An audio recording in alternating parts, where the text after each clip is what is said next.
You know that iPro story? Yeah, that one. The mess is still unfolding. And now we kind of know where the money really went, and that is the trust money. And spoiler alert, it's worse than you think.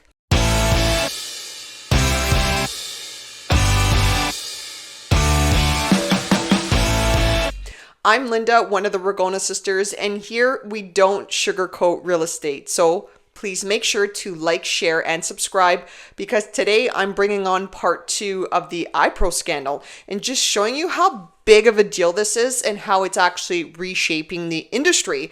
There is so much collateral damage here, and it's still making many headlines. I'll actually post part 1 in the description below if you're interested in watching it, and you know where to find it. So let's give a short summary. If you're new to the story, here's what happened. iPro Realty.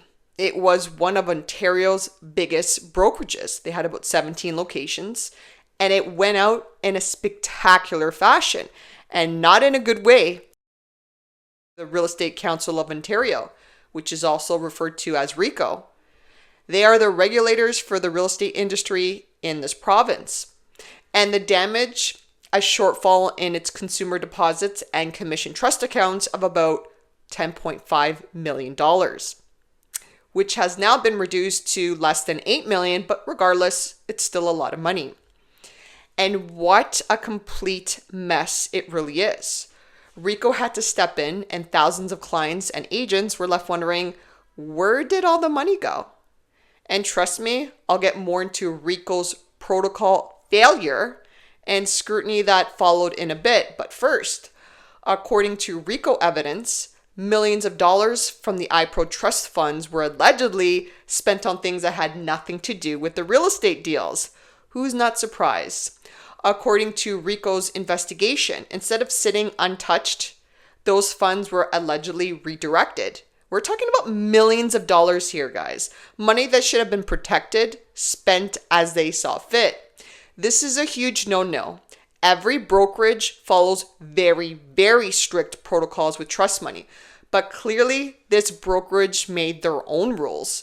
And according to court filings and media reports, funds were allegedly diverted for things like salaries, renovations, and even day-to-day expenses. Let that one sink in. They used your money to keep their brokerage afloat. People thought their deposits were safe. Instead, those trust funds meant to protect buyers and sellers and pay out agent commissions were allegedly used to keep a brokerage afloat, and in some cases, even to fund personal gain. And confidence completely shaken and sending shockwaves throughout the industry. Now let's look at how these funds were allegedly disbursed. $870,000 in checks went out to names on something called iPro loans list. Another $1.05 million moved through a company called Hippo Holdings to a group labeled the Hippo Investors List. And personal payouts, yeah, they're in there. And we see one co-founder, Mr. Colucci, received checks totaling over $310,000. Another co-founder, Mr. Alves, got over $108,000. Their spouses, you guessed it, they're in there too, with checks ranging from $40,000 to $42,000. And here's some more shocking allegations. Lawsuits claim some of this money went into renovations, specifically significant renovations on a waterfront property tied to one of the spouses of the co-founders. Now, this is an allegation, not a proven fact, but the fact that's in legal filings means it's being taken very seriously. Also, according to the Toronto Star, the Superior Court just granted RECO's request to freeze the personal and the corporate assets of iPro Realty's co-founders. It tells you this isn't just a bookkeeping issue. It, in fact, is a full-blown scandal, and it raises questions about how much oversight RECO really had before this whole mess just blew up. And now, here's where the plot thickens. People aren't just angry at iPro, they're angry at RECO. And I don't even think I can verbalize how angry people are at RECO, because RECO is the regulator, the one whose job is to watch brokerage trust accounts to make sure consumers and realtors are safe. But critics say RECO dropped the ball, and I think that is an appropriate claim because reports suggest RECO allowed iPro to keep operating for months after early red flags. Yes, you heard me, months. The former registrar allegedly approved voluntary termination that allowed iPro's co-founders to quietly exit instead of facing formal charges. And now RECO itself is under fire, rightfully so. Ontario's Real Estate Council Association has gone on record saying maybe, just maybe, RECO shouldn't police itself. Because here's the bottom line. If RECO missed this or allowed it to unfold, what's the point of a watchdog like this? Realtor Tutaguchi's face looks out over East Toronto from her billboard, and today she's looking for answers. We all were shocked what happened. Gucci, one of some 2,400 realtors, surprised they cannot access huge sums of client deposits and commissions. Almost $1 million across her team, all of it in the trust account of iPro Realty. The iPro account now frozen.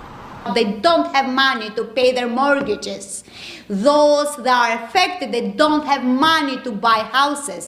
Hi, Rui Alves, CEO of iPro Realty. The co-founders of iPro, Roy Alves and Fideli Colucci, illegally transferred $10.5 million out of the brokerage trust account, according to an investigation by the Real Estate Council of Ontario in May, its largest breach ever. While the pair were disciplined, they were not charged or fined by Registrar Joe Richer. Alves was a former RECO board member. That's the icing on the cake. This entire scandal unfolded under Joseph Richer, not a middle manager, not a background player. He was the registrar of RECO, the man in charge, the big cheese. This top cop for Ontario's real estate industry, allegedly the one who caught the mess, saw the warning signs and still allowed it to continue. People are demanding answers. And despite everything, millions disappearing from trust accounts, agents left unpaid, and consumer deposits hanging in limbo. And Richard's RECO, get this, never laid a single charge against the iPro's co-founders. People want to know why. And Mr. Alves, being a former RECO board member, makes this scandal even more disturbing. So when the RECO registrar resigned, and that was pretty much right after all this went public, it wasn't quiet. His resignation went off like a time bomb in the industry. People were angry. And here's the most frustrating part, or another frustrating part. According to the evidence, this wasn't just one big mistake. It wasn't an oops, we lost track of one account. It looks like a pattern, a system where deposits were gradually drained to cover everyday expenses. That's what makes people so angry. Because if the watchdog knows what's happening but still refuses to bite, then what the hell is the point of having a watchdog at all? At least not one like this. Why are realtors paying into this, which ultimately is also to protect consumers, if they're not even doing their job? What's the point? Think about that. And it's not just devastating for consumers, it's affecting realtors in a very big way. Think about it. Those who got caught up in the drama have their reputations on the line. Some agents are getting blamed for the scandal just because of their affiliation. And their book of business is getting slaughtered. And many realtors' commission checks, they may never come or be partially covered because the collateral damage is so massive. And your licensing and brokerage relationships are under scrutiny. And I'm hearing stories of realtors who worked under iPro or did a deal under iPro, and they're at a loss of thousands of dollars because two people mishandled trust money and the registrar allegedly failing to do their job. So what the hell happened here? We still do not have all the answers. What a colossal mess. And that's not just a financial nightmare, it's an emotional one. And here's the thing, when something like this happens, you're not just fighting for your money. You're fighting the clock because closings get delayed, your next purchase is on hold, and your stress levels skyrocket. And for many families, that deposit isn't just a number. It's the bridge to your next home. It's the down payment for your dream. And if that disappears, you're not just out money, you're out trust in the system. And I actually have to say this bluntly, Ontario's real estate system is built on trust. And as long as I've been around, and it's been about 20 years in the industry, most of the time, like 99% of the time, trust monies are handled properly according to protocol. There's no government backstop that instantly replaces missing deposits. And yes, I'm fully aware there's insurance funds, but there's a cap to that. But ask anyone who's been through a trust fund collapse. Getting your money back isn't fast, and usually it's very painful. So let's be real. Real estate is under pressure. Prices are high. Interest rates in Canada are squeezing buyers, and affordability, it's under the microscope like never before. And now we have this scandal. And actually just heard in a rare move, Mr. Alves, the co-founder of iPro, broke his silence. Keep in mind, this is not a joint statement with the other co-founder. He admitted to serious mistakes in financial management and oversight. No kidding. And said his family never personally benefited from the missing $10.5 million. I don't know how many people probably won't believe that. And his words, "We failed everyone." Alves blamed the collapse on aggressive expansion and heavy private debt and on the downturn in a real estate market. That was his answer to why there was so much money missing. Alves continued saying his family did not enrich themselves from the trust accounts as they still are owed money themselves and have outstanding mortgages. But the regulators' filings tell a very different story. More than $30 million was diverted from trust accounts into general accounts. Big no-no. With funds flowing to related companies and even to family members.